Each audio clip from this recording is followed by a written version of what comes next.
¿Alguna vez sentiste que una mirada silenciosa reescribió la historia de tu día, sin que pudieras comprender cómo? Esa sensación, tan sutil como un susurro bajo la corriente, es la puerta que hoy cruzaremos. Los psicópatas no empuñan armas, su herramienta más letal es el silencio que se vuelve ruido interior. Una resonancia que distorsiona la percepción del observador y lo observado. ¿Te atreves a descubrir las prácticas que emplean para moldear tu realidad sin que lo notes? Soy la voz de este canal, tu guía en los recovecos de la mente humana.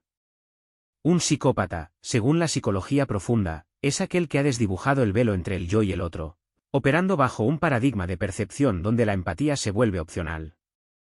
En los minutos que siguen desglosaremos 5 prácticas raras que utilizan para manipular, y entenderemos por qué, a nivel cuántico emocional, pueden alterar tu propia conciencia. Considera por un momento que cada interacción cotidiana es un espejo que refleja no solo tu imagen, sino la intención oculta del observador. Adentrémonos ahora en la primera práctica, la que abre la puerta al resto. La primera práctica se conoce como la sonrisa de la máscara. Imagina una sonrisa que actúa como un filtro de luz, ocultando la sombra interna mientras ilumina la superficie. Es comparable a una partícula que, bajo ciertos campos, se vuelve invisible para el detector. La máscara facial altera la resonancia emocional del observador, creando una ilusión de seguridad. El control de la primera impresión es fundamental. El psicópata emplea expresiones sociales codificadas que generan confianza instantánea, como si sus labios fueran un código abierto que invita a la cercanía. Al mismo tiempo, produce una desincronización emocional. La sonrisa proyecta calidez mientras su interior vibra en una frecuencia distinta, descolocando la sintonía emocional del interlocutor. Esta disonancia permite sembrar una semilla de duda que, sin que el otro la perciba, comienza a germinar en la mente del observado. Otro elemento crucial es la manipulación del relato interno.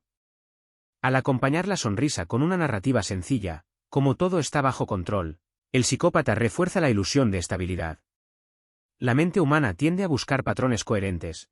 Cuando el relato externo se alinea con la expresión facial, la resistencia interna se disuelve, como una niebla que se desvanece al contacto con la luz.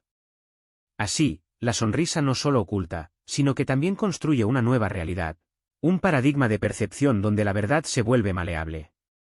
La tercera dimensión de esta práctica radica en la capacidad de crear resonancia emocional contagiosa. Una sonrisa auténtica, aunque sea fingida, activa circuitos neuronales de espejo en el cerebro del observador, provocando una respuesta empática automática. Es como lanzar una onda en un lago, la vibración se propaga y afecta a todo lo que está a su alrededor. De esta forma, el psicópata se convierte en el epicentro de una red de emociones, controlando el flujo sin que el resto se dé cuenta de la fuente. Finalmente, la máscara sonriente sirve como un velo de la ilusión que protege la vulnerabilidad interna. Al presentar una fachada impecable, el psicópata evita que su propia sombra sea proyectada hacia el exterior, manteniendo su núcleo intacto mientras manipula a los demás. Esta dualidad entre lo visible y lo oculto constituye el corazón de la práctica, una danza sutil entre la luz y la oscuridad interna. Al comprender cómo funciona la sonrisa de la máscara, comenzamos a desmantelar el velo que cubre la manipulación. La próxima práctica revelará otro mecanismo de control, una técnica que actúa en los límites de la percepción consciente. Pero antes de seguir, quiero saber qué piensas de todo esto, déjame tu comentario. Me interesa mucho tu perspectiva. Al adentrarnos en la segunda práctica, el psicópata despliega lo que podríamos llamar el eco de la historia. Imagina que cada relato que escuchas lleva consigo una capa invisible, una resonancia que vibra en el fondo de tu memoria. El manipulador, consciente de esa vibración, inserta sutiles alteraciones en los hechos que te son familiares, como quien afina un instrumento sin que el oyente perciba la afinación. Esta técnica se basa en la premisa de que la narrativa es la arquitectura de la realidad interior. Al remodelar la historia, se remodela la percepción del propio yo. Primero, el observador introduce una versión mínima pero distinta de un recuerdo compartido. Una palabra cambiada aquí, un gesto omitido allá. Luego, mediante la repetición silenciosa, esa variante se asienta como una nueva pieza del rompecabezas mental. El cerebro, al buscar coherencia, incorpora la alteración como si fuera parte del original, creando una disonancia apenas perceptible que, sin embargo, desplaza la verdad bajo una capa de plausibilidad. En este proceso, la confianza se vuelve un puente que el manipulador cruza sin que el otro note la caída de la tabla. En segundo lugar, el eco de la historia se nutre de la empatía proyectada. Al contar una versión que parece vulnerable, el psicópata despierta una respuesta protectora en el interlocutor, generando una resonancia emocional que refuerza la aceptación del relato. Es como si la historia se convirtiera en una melodía que vibra en sintonía con el corazón del otro, haciendo que la resistencia se disuelva como niebla bajo el sol de la compasión simulada. Así, la manipulación se vuelve una danza de sombras donde la luz de la vulnerabilidad sirve como espejo para reflejar la propia sombra del manipulador. Finalmente, el eco de la historia se cierra con una invitación a la creación. El psicópata sugiere que el interlocutor participe en la reconstrucción del recuerdo, ofreciendo pequeñas piezas que el propio oyente completa sin sospechar que está ensamblando la versión deseada. Este acto de autoría refuerza la ilusión de control, mientras en realidad el arquitecto de la narrativa dirige los cimientos. Al reconocer este patrón, nos volvemos capaces de observar cuando una historia se vuelve maleable y cuando el silencio de la duda empieza a resonar en nuestro interior. Al comprender la mecánica del eco de la historia, la puerta se abre a la tercera práctica, una que opera en el intervalo mismo del tiempo percibido, la pausa calculada. Aquí, el psicópata no habla, no actúa con gestos, sino que permite que el espacio entre palabras se convierta en un campo de influencia.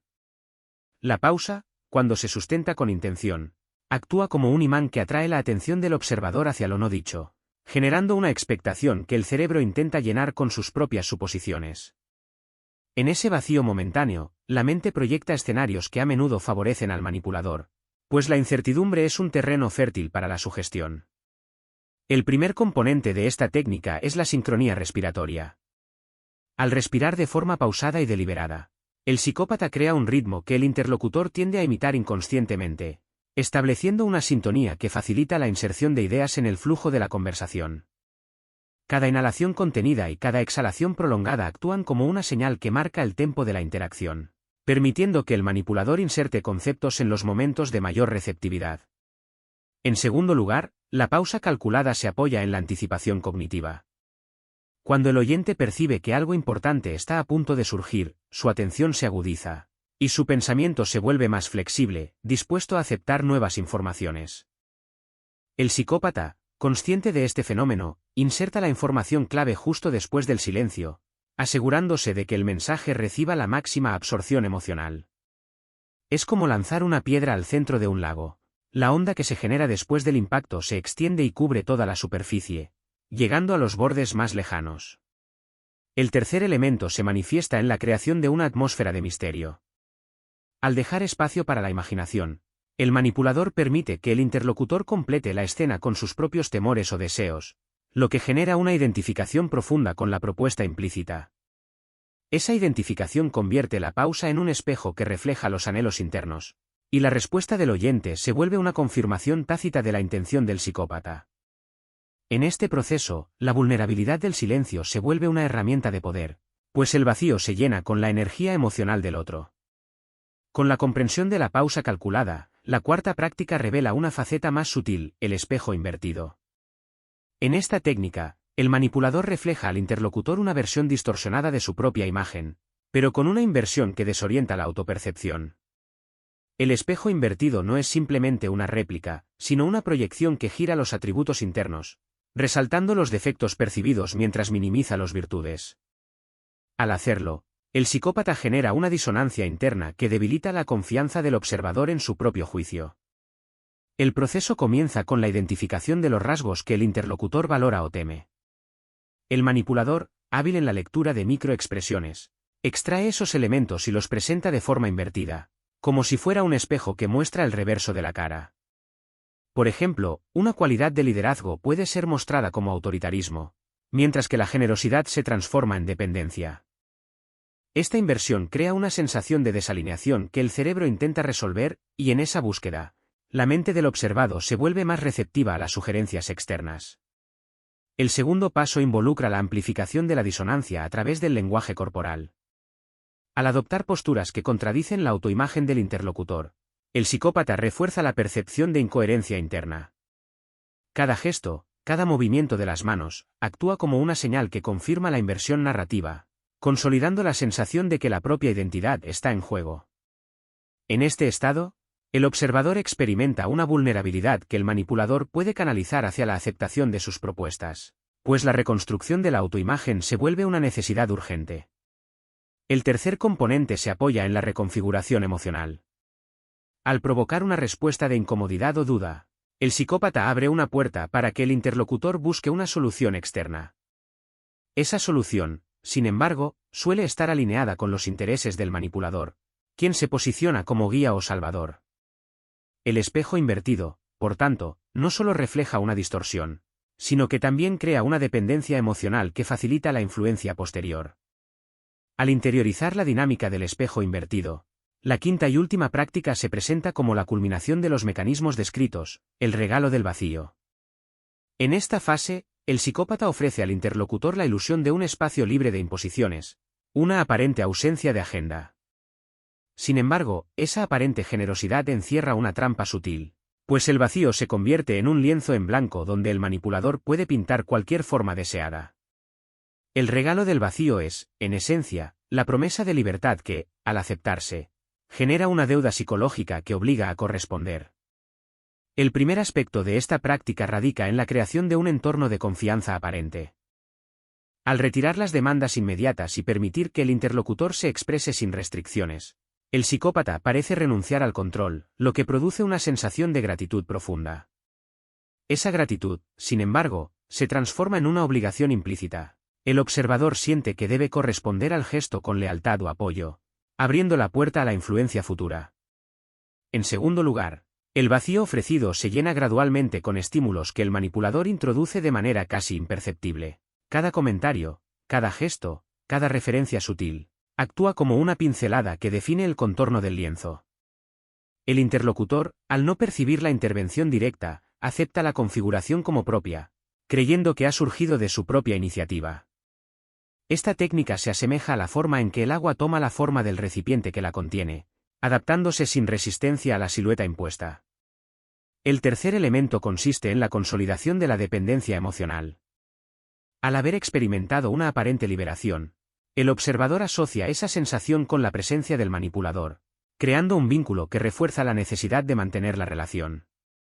La gratitud se convierte en una cadena invisible que ata al interlocutor a la voluntad del psicópata, garantizando que futuras decisiones se tomen bajo su sombra. Con la comprensión de estas 5 prácticas raras, la visión se aclara como un cristal que ha sido pulido por la reflexión. Hemos recorrido el laberinto de la sonrisa de la máscara, el eco de la historia, la pausa calculada, el espejo invertido y el regalo del vacío, descubriendo cómo el manipulador opera en los intersticios de la percepción y la emoción. Cada técnica, aunque distinta en su forma, comparte un hilo conductor: la transformación de la realidad interior del otro mediante sutilezas que escapan a la atención consciente. Ahora, te invito a detenerte un momento y preguntarte, ¿qué señales puedes observar en tus propias interacciones que quizás hayan pasado desapercibidas? ¿Cómo podrías reforzar tu propio velo de claridad para que la manipulación no encuentre grietas en tu conciencia? Reflexiona sobre esas preguntas mientras la música se vuelve más suave, permitiendo que la comprensión se asiente en tu interior.